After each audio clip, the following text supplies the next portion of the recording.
Hi everyone, this is me, Bami. So, wala akong ayos.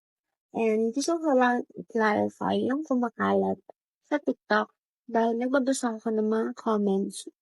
At dahil ang dahil nagsasabi na si Tito dahil nila ako sa Telegram, Twitter, or sa TikTok ng mga poster ko na ginagawa na ako ng tissue na hindi naman dapat ginagawan or wala naman nakikita doon sa video na dapat gawin ng issue. And uulitin ko, wala akong Twitter and Telegram. Dahil minor po ako, dito ko ba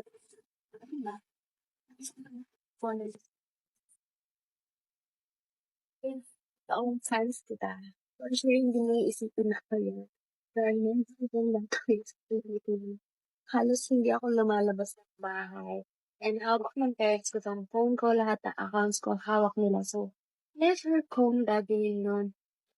Even though na kahit hindi nila hawakan ang account ko, kahit hayaan lang nila ako lumabas or what, never gagawin. So, thank you dun sa iba kong fans na alam naman nila na hindi ako yun and pinagtatanggol nila ako dun sa comment section. And thank you rin sa mga nagre-report ng mga poster or yung mga video na pinareport ko katabi. Thank you!